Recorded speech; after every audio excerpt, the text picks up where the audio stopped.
right, we're going to move on to the next topic where we talk about the DNC Convention that happened this past weekend. And the major thing that we noticed was that Republicans got more time than minorities and progressives. I mean, it's just same bad playbook 2016, and we say it every week. You're just seeing every week there's more and more examples of how they're running a strategy that gave us Trump, and they're just doing it over again, and they don't really care. It shows Trump is not a priority. The number one priority is not give anything that helps the American people. And secondary is beating Trump. Because if they really cared about beating Trump, they would have a platform that is not just Trump bad, we not bad. You know, so there's a video from the previous election that we could cut in, but it's basically Chuck Schumer saying, for every blue-collar Democrat we will lose in Western PA, we will pick up 2, 3 moderate Republicans in the suburbs of Philadelphia. And you can repeat that in Ohio and Illinois and Wisconsin. The voters who are most out there figuring out what to do are not the blue-collar Democrats. They are the college-educated Republicans who lean Republican or independent and in the suburbs. And it's the failed strategy that failed last time. And there's no reason to believe that anything has changed there. So we always talk about the 70,000 voters that gave Trump the election. And with every move that they've done this time, they haven't really done anything to reach out to those people. To the workers, the union workers, the people that are worried about their jobs. It's just mistake after mistake after mistake, unforced errors by Joe Biden in their campaign. And really, they're gambling with our democracy. They're gambling with the Supreme Court. Ruth Bader Ginsburg, God bless her. We want to keep her on as long as she can. But, you know, she is getting up there in age, and they're really gambling with the future of our democracy. So it's really disheartening, and it's a shame that they aren't taking Trump as the real threat that he is. Let me go through the Republicans real quick that spoke or had some sort of speaking time at the convention, right? So the first person was the former New Jersey Governor Christine Todd Whitman, and if you guys remember, she was a former FDA person under Bush, and she lied about the toxic air when 9/11 happened, saying that it was not toxic. It's fine to go to the stockpile and clean up 9/11, but it was totally not right. She came out later and said she was wrong about that. Then former New York Representative Susan Molinari, you got Colin Powell, you got Meg Whitman, you got Cindy McCain, and you got John Kasich. These are 6 different people that had some sort of appearance at a Democratic convention. That's crazy. I'm going to show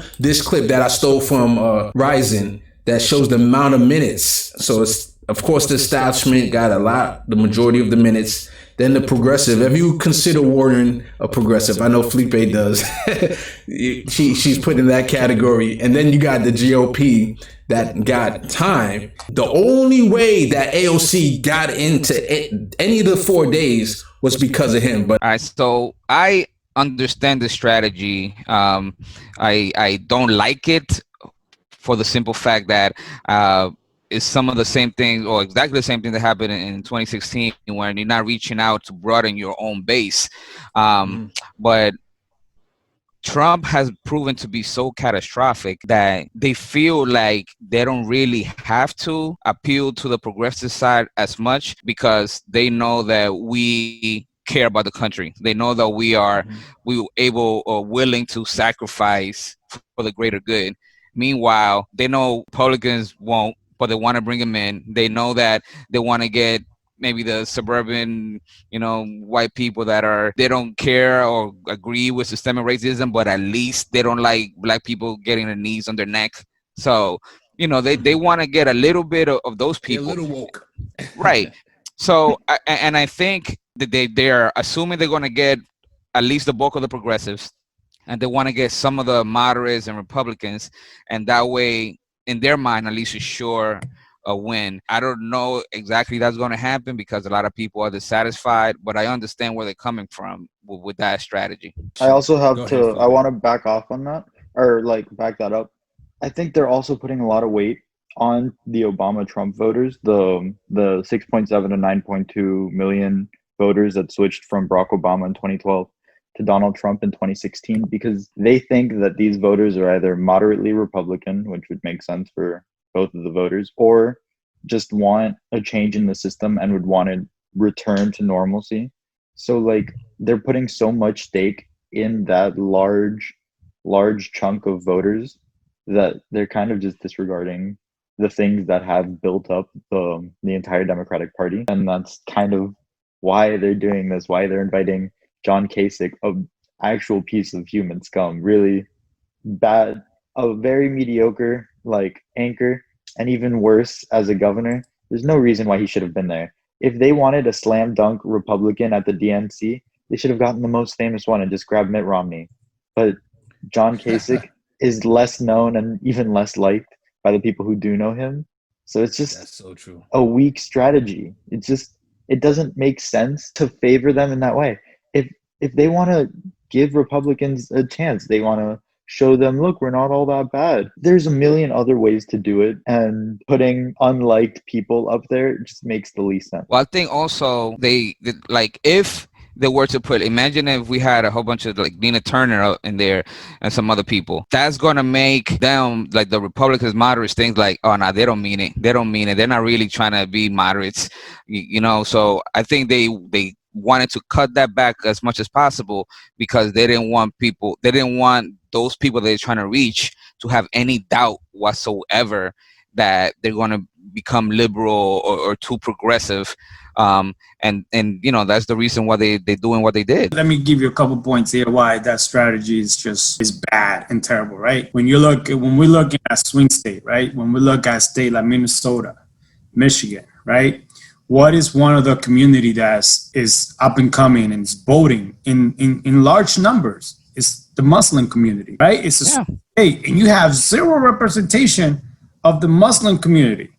So how do you tell them, like, oh, we are uniting the party, we are for you? And a state like Minnesota, there was a recent poll, Trump made up like 4 points, 7 points in a week, something like that.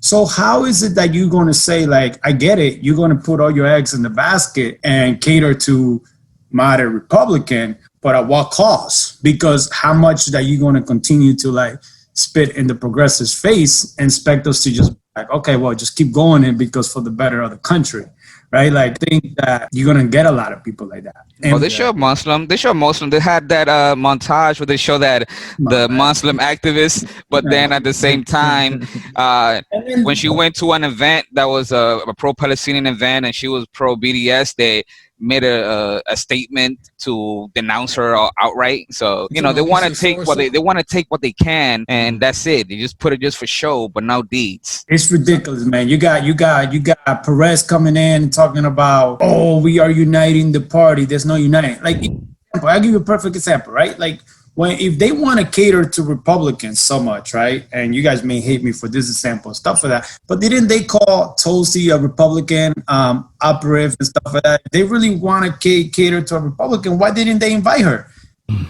They would have said that they would have catered to the Republican base because that's what they put her on, and that's what they want her to make a scene. AOC, we talked about AOC, you know, only went because Bernie invited her. So there goes the Latino. Like, they don't really care about the Latino vote. As a Latino, folks, like, we're gonna stay home. A lot of people want to stay home because yes, like people say, oh, we care about the country. We want to see Donald Trump out, but there's nothing like Gabe would say. What is the policy, bro? Like, give me one policy that excite me to go out and vote. And I didn't hear anything. I didn't hear anything on that convention that was like, as an undecided voter, that would be like, you know what?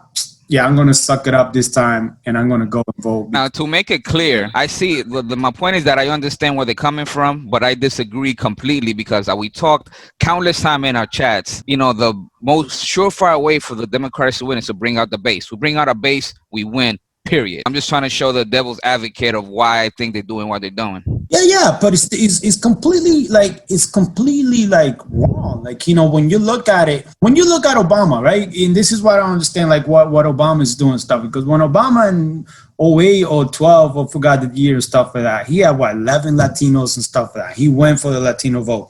And the Latino vote put Obama over the top in a lot of places, you know, like you have people that may not like Julian Castro, but you have people that love Julian Castro, right? So why is it because the guy called, said that Joe has some dementia or something like that, so you don't put him on?